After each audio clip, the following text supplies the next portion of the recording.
When the war ended, people counted the dead, erected memorials, and engraved the names of those who had fallen. But who would count the words left unsaid, the promises abandoned in smoke and fire? Who would search for the fragments of love left unfinished? There are soldiers who never come home, not just because they sacrificed their bodies on the battlefield, but because part of their souls remained trapped there, in an incomplete moment, in a letter never sent. And this is the story of Captain Thomas Ellridge, who wrote a final love letter on the night before he stepped into the bloody Battle of Normandy, France.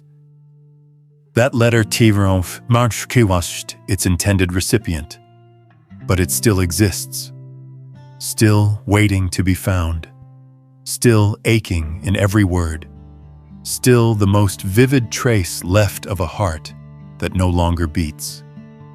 Boston, 1943. When the war hadn't yet taken the most precious things, Thomas Ellridge wasn't born to be a hero. He was born to be a husband, a father, a regular citizen of Boston, with hands that played the piano and a heart that melted at the smile of a school teacher named Elizabeth Monroe. They met at a local concert where Thomas, then a senior history student, was playing in the church band. Elizabeth, with her blonde hair loosely tied at the nape of her neck and clear, bright eyes, stepped into his life like a gentle symphony. They fell in love quickly, a classic American love story. Drive-in movie dates, afternoon strolls hand in hand along the Charles River, clumsy promises about a house with a white picket fence and children laughing on the porch. But then the war called Thomas's name. In 1943, he joined the U.S. Army Infantry and was assigned to the 2nd Regiment for special training in preparation for the European invasion. He didn't say much when he left, just kissed Elizabeth long and hard at South Station and handed her an envelope. "Open this when I'm gone, and keep it until the day I return." Elizabeth kept her promise. Letters across the ocean, the thread connecting two worlds. Thomas was a soldier who knew how to write, not like a journalist, but like a man trying to survive through emotion. Every week, he sent a handwritten letter to Elizabeth. Sometimes it was just a few hurried lines from the training camp in England. Sometimes it was a whole page about his squad mates, the foreign rainy skies, or how much he missed her mother's beef stew. Elizabeth devoured each word as if absorbing his soul through the ink. Every letter was a breath, a sign he was still alive. They had no phone calls, no video chats, only fragile faith in smudged handwriting and the resilient heart of a woman waiting. Then one day, the letters stopped, abruptly, without warning. The final night, when a man writes his goodbye. It was June 5th, 1944, the night before the Normandy landings. Thomas knew. Somehow, he felt it. This wasn't just another battle. This was a one-way journey, and so he wrote. The letter didn't begin with "Dear" as usual. It began with, "Elizabeth, my love." In that letter, Thomas didn't write about guns or tactics. He wrote about dreams unfulfilled, a small wooden house in Vermont where they would retire, a piano he planned to buy for her 30th birthday. He wrote that he had asked a metalworker in the camp to forge a simple silver ring, not ornate, just engraved with 2 words, "Always yours." He placed that ring in the envelope, along with the letter. But then, it never reached Elizabeth. Why? Missing. No body, no letter, no ending. The battle at Pointe du Hoc on June 6, 1944, was one of the fiercest. American soldiers had to scale sheer cliffs under a rain of German bullets. In the post-battle report, more than half of Thomas's squad was lost. He was listed as MIA, missing in action. The family never received a body. No ashes. Nothing but a cold notification from the Department of Defense. Elizabeth was paralyzed. She waited 7 more years, wrote dozens of letters asking the government to search, but all efforts were in vain. The final letter never arrived. Thomas never returned. And the questions lingered. Did he manage to send the letter? Or did he carry it in his chest pocket and fall before he could hand it off? Did someone keep it? Or did the battlefield swallow everything? No one knows. A love without a period, Elizabeth never remarried. Though dozens of suitors came, doctors, lawyers, even a veteran from her neighborhood, she chose to live alone. She continued teaching, kept a dog, tended her garden, and every Thursday evening, she sat by the window and reread Thomas's old letters. Friends whispered that she lived in the past, but Elizabeth never saw it that way. In her heart, the war had never ended. Not when a promise remained unfulfilled, not when a letter had yet to arrive. She passed away in 2014 at the age of 94. In the wooden nightstand by her bed, a small tin box was found, containing 37 yellowed letters tied with a red ribbon. The 38th letter was missing. The final one. The strangest and most heartbreaking thing when people asked, "Why didn't you start over? Marry? Move on?" Elizabeth only said one sentence: "I never received a goodbye." That sentence brought millions to tears when it was later quoted in a clip about the journey to recover a letter lost for nearly 80 years. But that's a story for the next chapter. How many love confessions were left unfinished because of a war? How many hearts waited in vain for a letter that never came?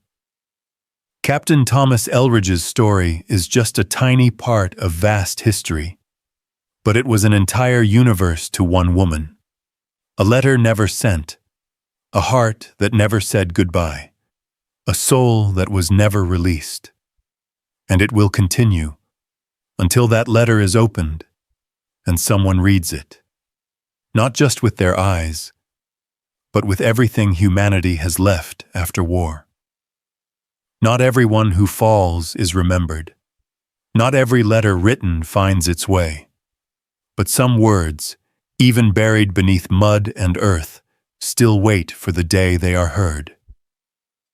When Elizabeth Monroe passed away in 2014, no one in the family mentioned Thomas Ellridge anymore. To most of the world, he was just one of tens of thousands of American soldiers missing in World War II. A faded name on a memorial plaque. A silent memory in the personal past of a woman who never married. But what Elizabeth didn't know, what perhaps, if she had known, might have brought peace to her heart in her final days, was this. Thomas's last letter, the one she waited for her whole life but never received, still existed, still intact, still carrying the warmth of an unsaid farewell. It was never lost. It was only sleeping Normandy. The silent land that keeps secrets. June 2024, nearly 8 decades after the historic landing, the beaches of Normandy had become a peaceful resting place, covered in flags and monuments. Each year, thousands from around the world came, not to seek war, but to seek answers. Among them was the volunteer archaeology group Voices of Valor, a nonprofit organization dedicated to excavating old battlefields to reconstruct history through real artifacts. The team included veterans, historians, students, and people whose relatives were missing in action. That week, they were working at Pointe du Hoc, where Captain Thomas had once fought. and where he vanished without a trace. A gentle hillside by the sea, once filled with gunfire and smoke, now just wind rustling through grass-covered bomb craters. No one in the group expected that, beneath a thin layer of soil near the edge of the cliff, almost by accident, they would find something that would redefine the meaning of loss. A strange discovery. A small tin box. The first to spot it was Carl Weston, a history student from Ohio.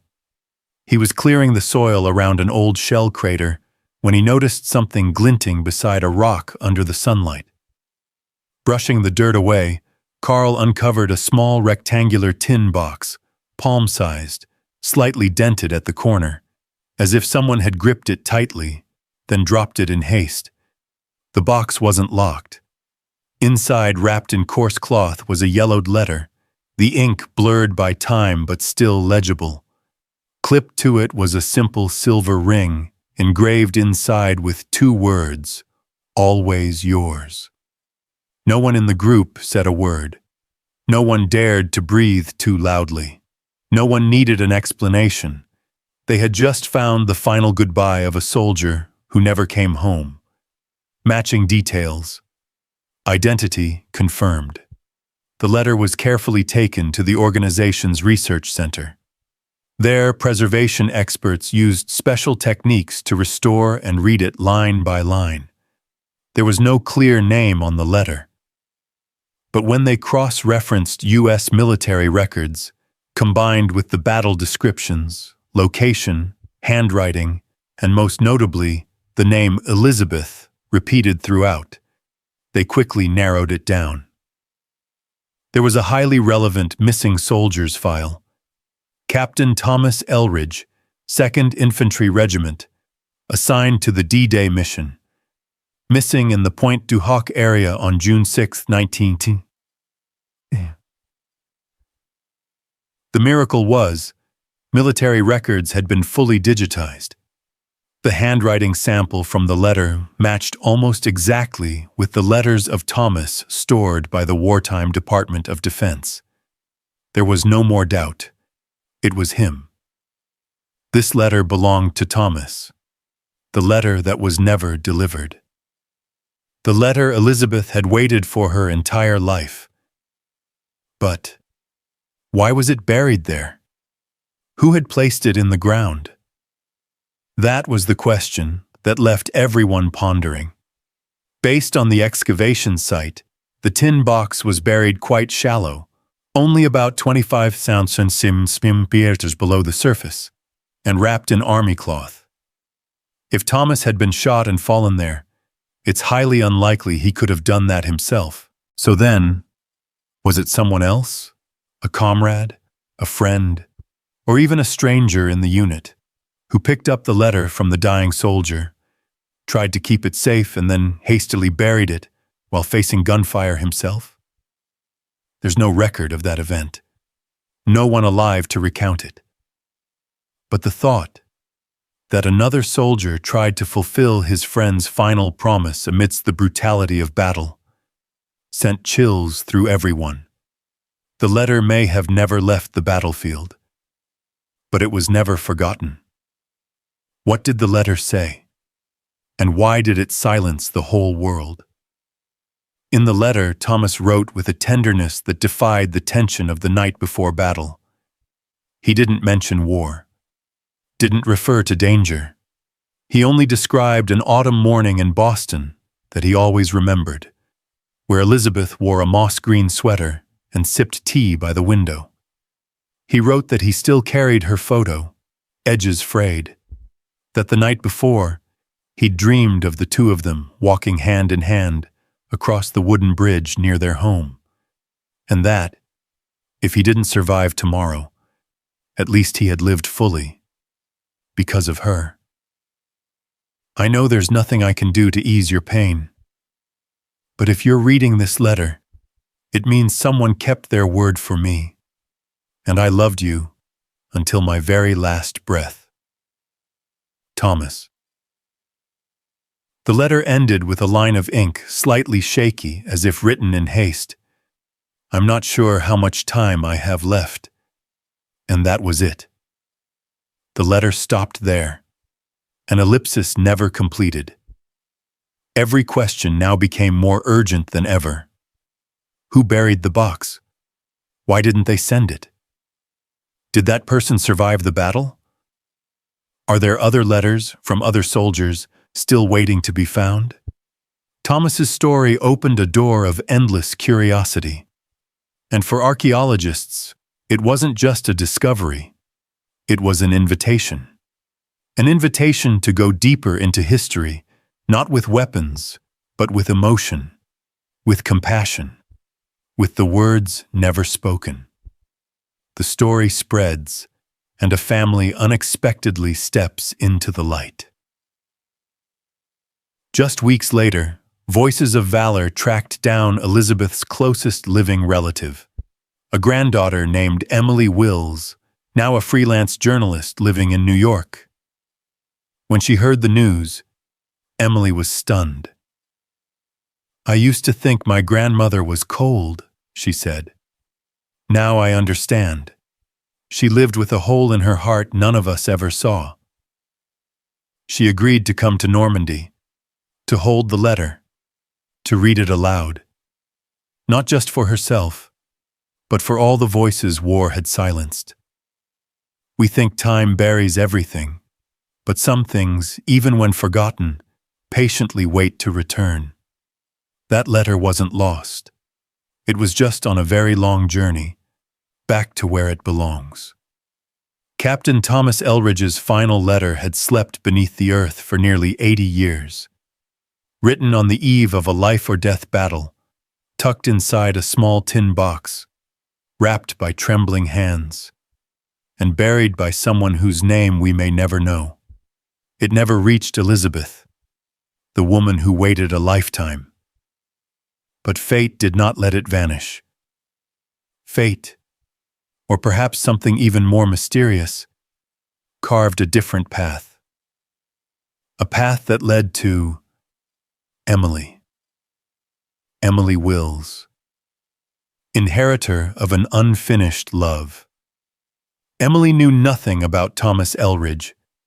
In her childhood memory, Grandma Elizabeth was a strict woman who lived alone in a small house outside Boston. She never mentioned any man, no photos, no keepsakes, no wedding ring, nothing at all.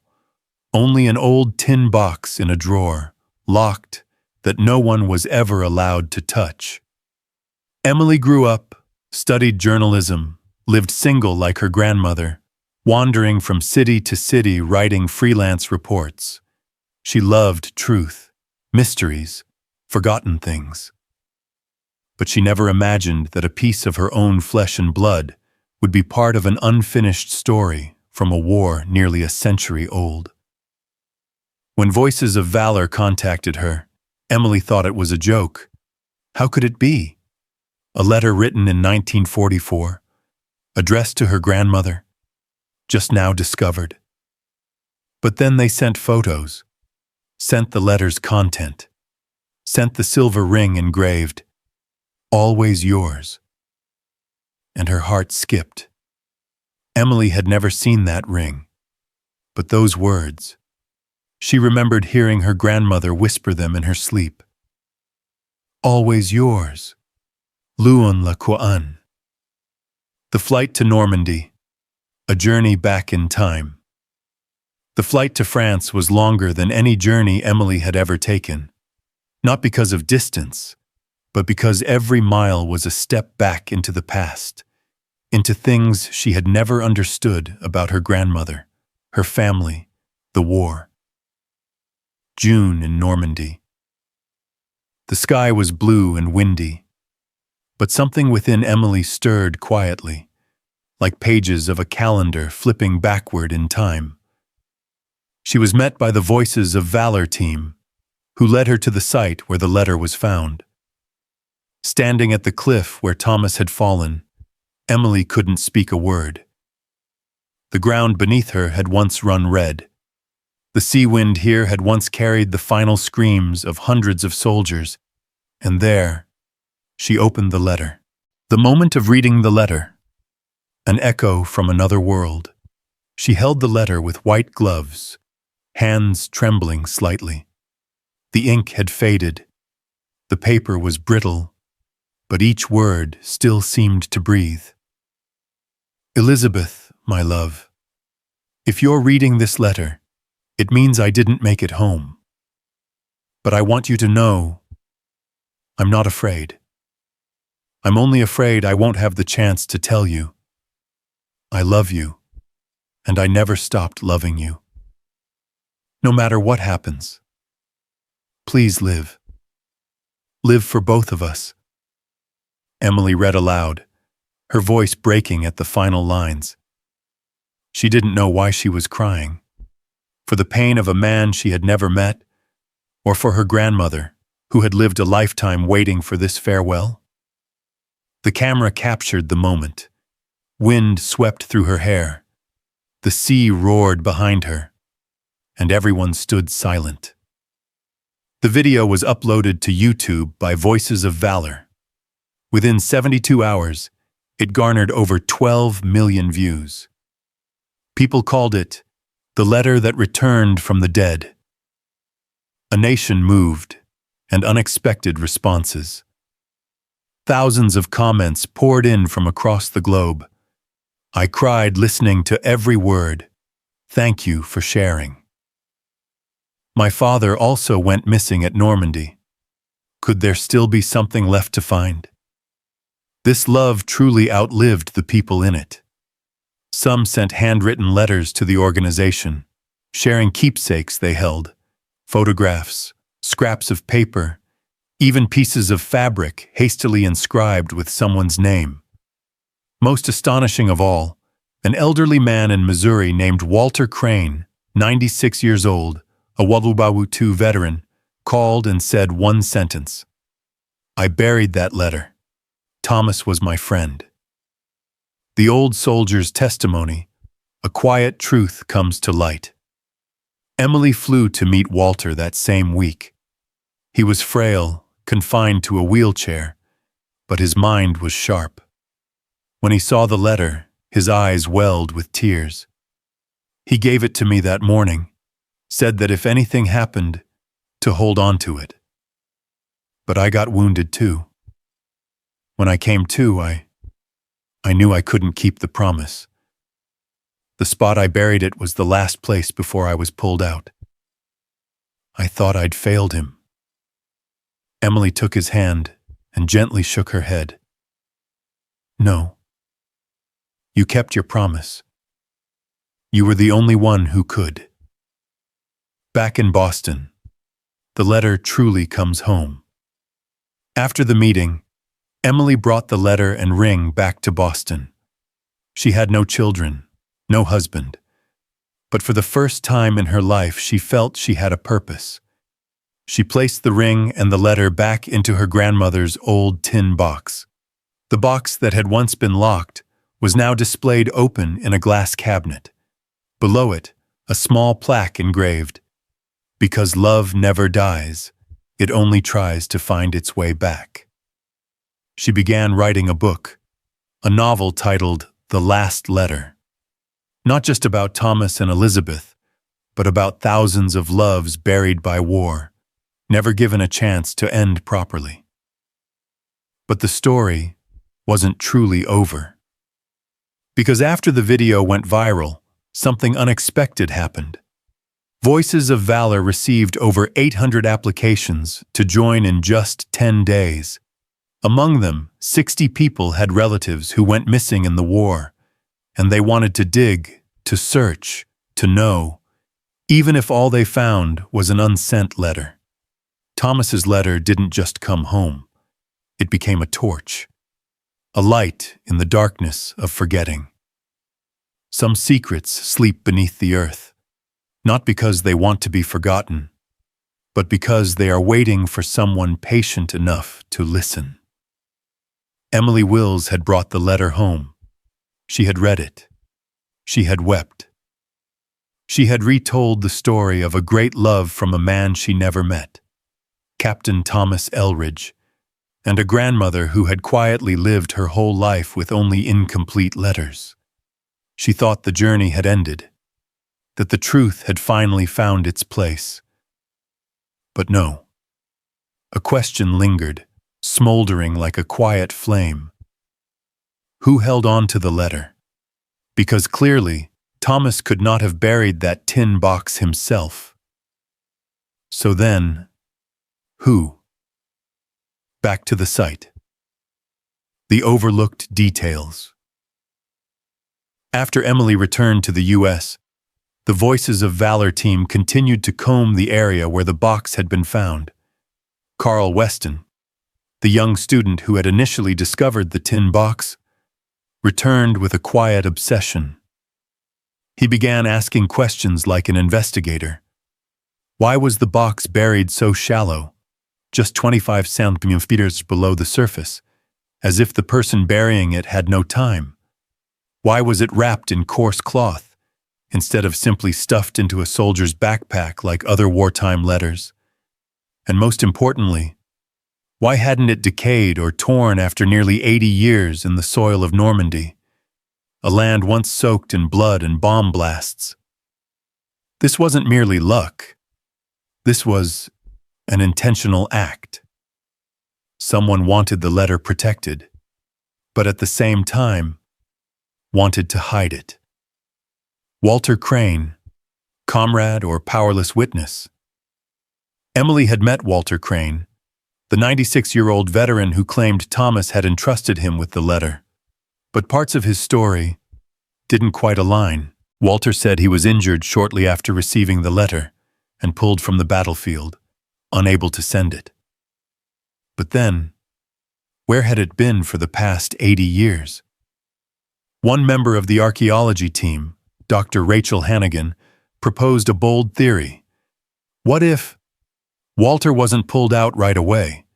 What if he tried to keep the promise, carried the letter with him in his final hours, then, thinking he would die, decided to bury it as close to Thomas as possible? That question silenced the group. When Walter was asked again, he didn't deny it. I remember. I went looking for his body. I didn't find it, but I saw blood. Saw his helmet.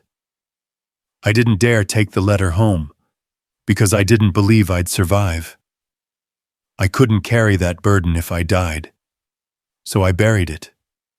And I forgot. Forgot. Or intentional silence. One doesn't easily forget something like that. One doesn't bury a final farewell and then live a full life without ever speaking of it again. So did Walter deliberately forget? Or was he hiding something? Emily, guided by her instincts as a journalist, decided to dig deeper. She traced the past, unearthed the roster of Thomas's squad, and there, another name appeared. Raymond Keller. Raymond was a medic. He was recorded as having left the battlefield about 12 minutes after Walter. And notably, he was the only other surviving squad member, yet had never spoken publicly. Raymond Keller. The missing piece. Raymond lived in seclusion on a small farm in Montana. No wife, no children, no email address. While the rest of America raced ahead with technology, he still wrote by hand, tended plants, and cared for 3 old dogs. Emily sought him out, carrying a copy of the letter. Raymond took the letter. His hands trembled. His eyes locked on the first line. Elizabeth, my love. After a long pause, he spoke, slowly. He cried when he handed me that letter, said that if anything happened, to deliver it to a girl named Elizabeth. I didn't promise, but I kept it. Until he stopped. Didn't finish the sentence. Emily asked, So, you buried it? Raymond nodded but offered no explanation. In his eyes was a sorrow Emily couldn't put into words. Why didn't he send it?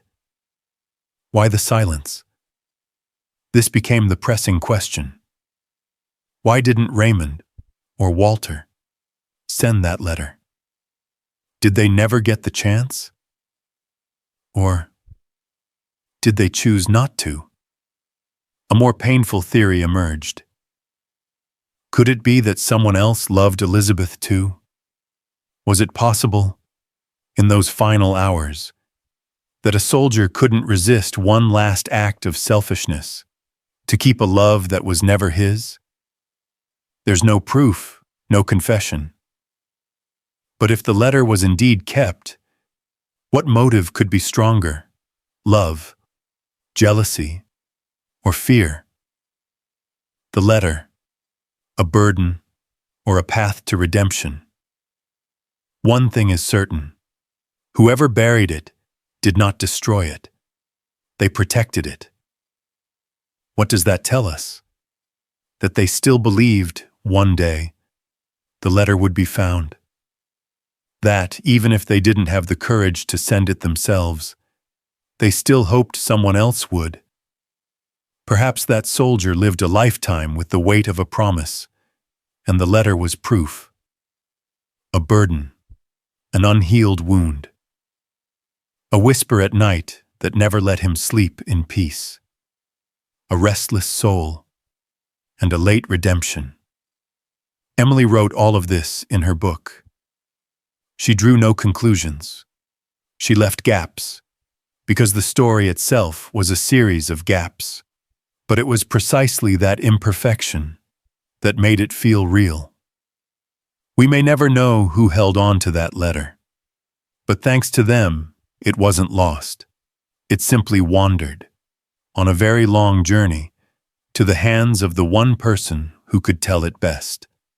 And now it's time for you to ask yourself, if you were that soldier, holding a letter from a dying friend, would you have the courage to send it?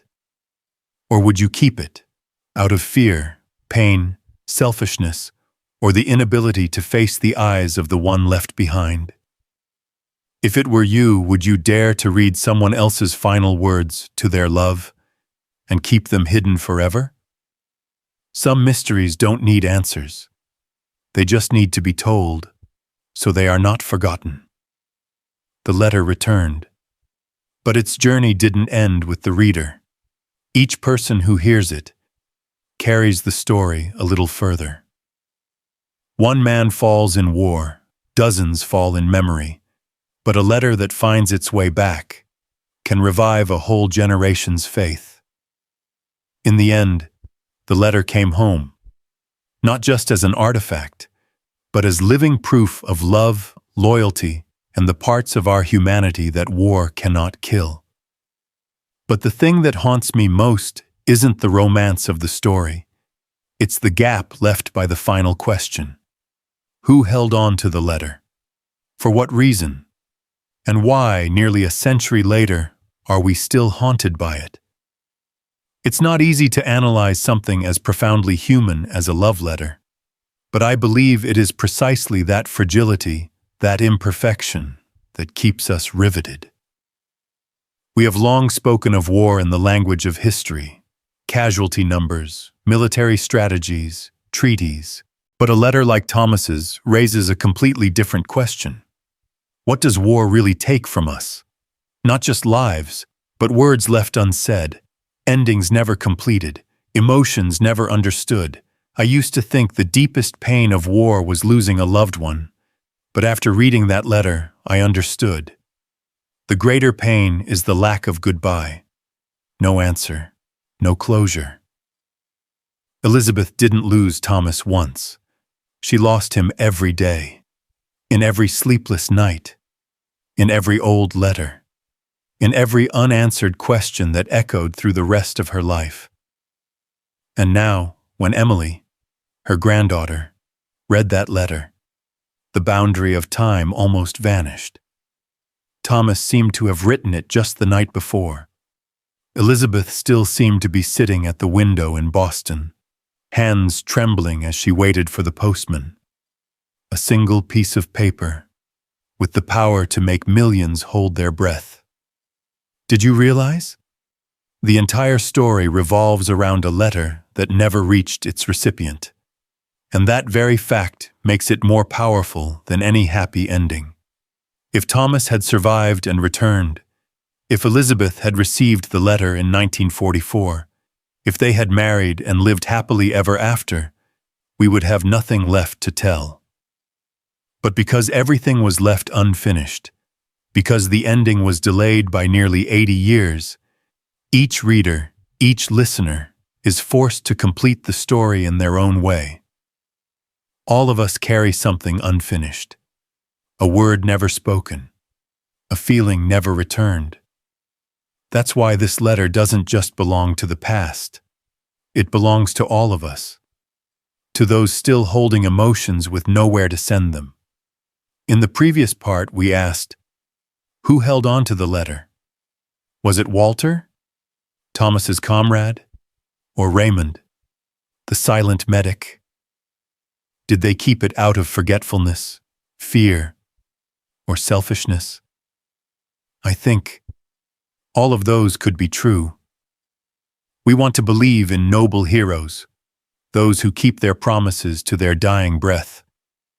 But war leaves no room for pure ideals. In the razor-thin line between life and death, people are forced to choose what is right, or what helps them survive. Maybe the one who held the letter was terrified. Maybe he was jealous. Maybe he secretly loved Elizabeth. Or maybe he simply couldn't face the eyes waiting across the ocean. But I don't blame them, because they didn't tear the letter apart, didn't burn it, didn't hide it forever. They buried it, and that act, which might look like running away, was in fact a form of protection.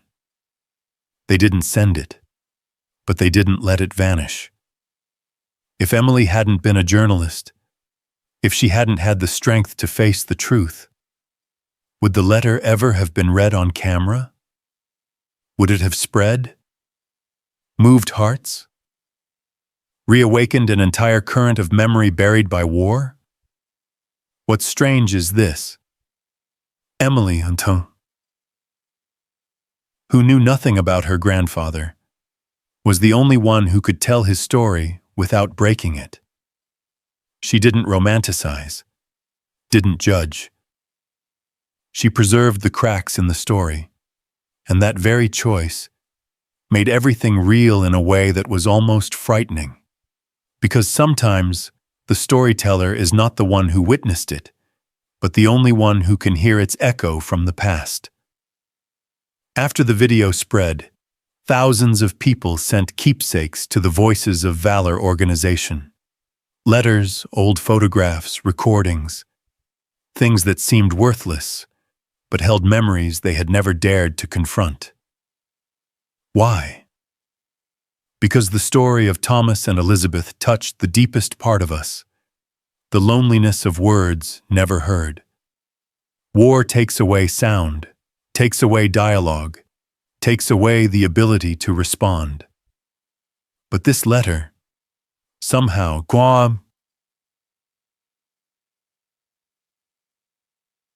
gave a voice back to someone who was gone. And because of that, many of the living were freed from the silent burden of memory. One final question I've always asked myself: who does this letter really belong to? To Thomas, who wrote it on the last night of his life. To Elizabeth, who waited her whole life but never received it. Or to Emily, who read it aloud to the world on her grandmother's behalf. I think no one truly owns it.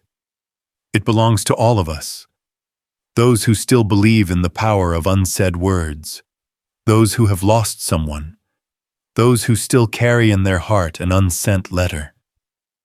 And now I want to ask you, if you had the chance to send a letter you never wrote, to someone you thought was gone forever, what would you write? We cannot go back in time, but we can listen. so those who were never heard can speak one last time. You've walked with me through the entire story of Captain Thomas Ellridge and the love letter that was never sent.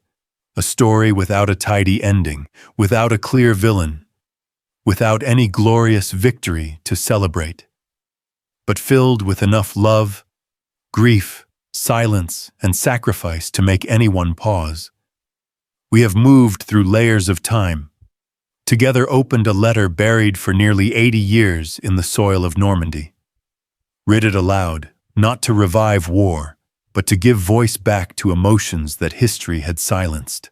And now, when every detail has slowly come to light, when Emily has finished reading, when the old soldiers have spoken their final words, when we think it's all over, perhaps what matters most is just beginning.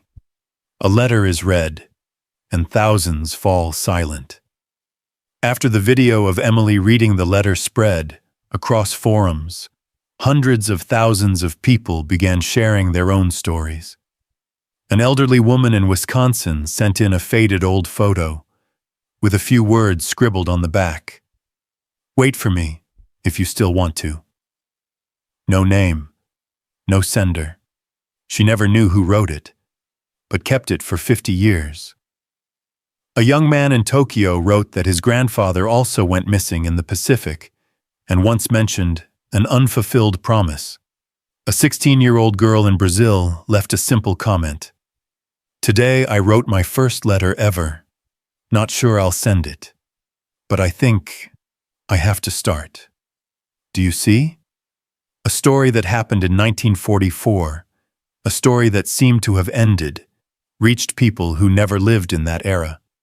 Not because of war, but because of what was in the letter. The pain, the hope, the silence, the loyalty, all of it is human. And being human is never outdated. A question only you can answer if it were you. Yes, you listening to these words. If one day someone handed you a letter written nearly a century ago, signed by your grandfather or grandmother, what would you do? Would you open it? Would you read it to the world? Or would you keep it just for yourself? And if it were you, living in the 21st century, with phones, social media, instant messaging, would you still cherish the weight of a handwritten letter? A letter that could be someone's final words ever spoken? Or have we forgotten that some words can only exist through ink, paper, and time? The war has ended, but the stories haven't. We live in peace, at least in terms of gunfire. But within each of us, quiet wars still rage, things left unsaid, wounds untouched, endings left incomplete.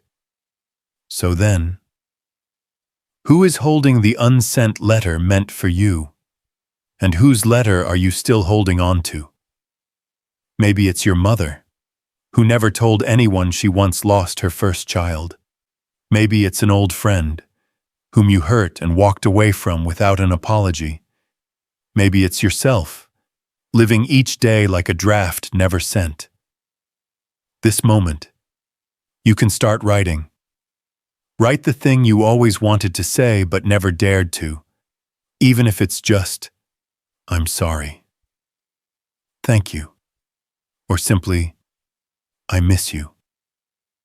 Write it. You don't have to send it, but let it exist. Don't let it be buried like Thomas's letter. Don't wait until someone has to dig it out of the ground to read it for you. And if you've ever received such a letter, don't stay silent. Tell the story.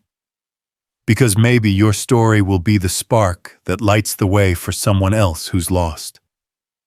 I want to invite you to do something. Each of us is holding an unsent letter. But when will you write it? And are you sure you still have enough time? You're still here. You've listened to me tell this long journey of a soldier's letter. A letter never sent, but one that moved millions of hearts nearly a century later. Now it's your turn.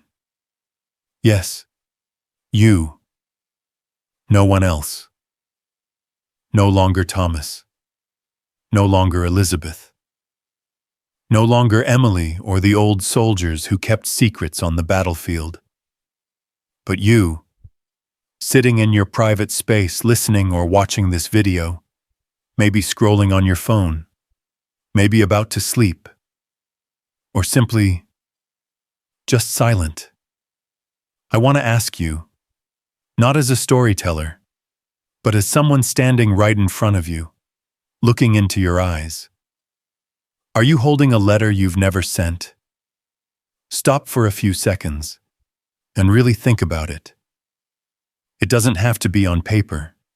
It could be a message you typed and deleted, a call you meant to make but never dialed, an apology you delayed until that person was gone, a declaration of love you never spoke, thinking another time would be better, a thank you you forgot to say to your parents because you assumed they'd always be there. And by today, how many of those another times in your life have disappeared?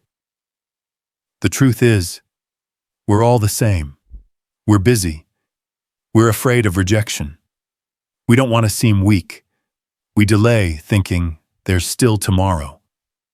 But then tomorrow becomes next week. Next week becomes next year. And when we look back, the one who needed to hear it is no longer there. Thomas never had the chance to say goodbye. Elizabeth lived her whole life with only old letters. Emily, the next generation, had to be the one to finish the story. And do you know what's most haunting about this story? It's that you are living in the present and could still carry the same regrets as they did if you do nothing. Create a psychological shift, because humans are always afraid of losing what they never had. There's a cruel truth. We are not as afraid of losing someone as we are of losing the chance to say something important to them. The silence after an unresolved argument, the coldness after an unclear breakup, the indifference as our parents grow old, quietly watching from the porch, waiting for a call. You think you're strong. But when night falls, you find yourself scrolling through old messages, and your heart still tightens because of what you didn't do, didn't say, didn't dare to send. And if that letter were written, would it change anything? This is when you write the next part of this story. I can't do it for you. I can only tell you the journey of a soldier, but only you can write the unfinished part of your own life. Don't wait for war. Don't wait for loss. Don't wait until you have to dig through memories like Emily to realize you've been silent for too long. And now I invite you to do something very small, but maybe very big. Right now, in the comment section below, leave a sentence you once wanted to say to someone. No need for names. No need for context. Just one honest sentence. It could be, I'm sorry, I should have stayed that night. Or, Mom, I miss you more than I ever dared to say. Or simply, if you're still alive, I'm still waiting. Don't think when I'm not a good writer. Because sometimes what touches another person's heart isn't beautiful language, but truth, rawness, the courage to speak. Why should you comment? Because maybe someone is reading your words and finds themselves in them. Some stories don't need to be grand to be great. Sometimes just one letter that never made it to the one it was meant for can leave millions in silence. And from that story, we learn something that seems simple, but is often forgotten. Don't wait until it's too late to say what matters. Words that seem small, like, I'm sorry. I miss you. Thank you for being there. When left unsaid, become a burden we carry our whole lives. Don't let that happen to you. If you still have something you've never told someone, say it. If there's something you've never dared to write it. If you've been holding an unsent letter in your heart, then today is the time. Leave a comment below. One thing you want to say. A sentence you've held in your heart for too long. A message for someone you once loved, once drifted from, once lost. Write it down, not because others need to read it, but because your heart needs to be released. If you feel this story touched you, share this video with someone you thought of while listening to it. Maybe they're waiting for a word from you too. Maybe they're waiting on a small sign, like the letter that waited 80 years to be read. And don't forget to subscribe to the channel, so you won't miss stories filled with depth, humanity, and the power to change the way you see the world. Because who knows, the next video might help you write the next unfinished part of your own life. Thank you for listening. Now, I'm waiting for your story.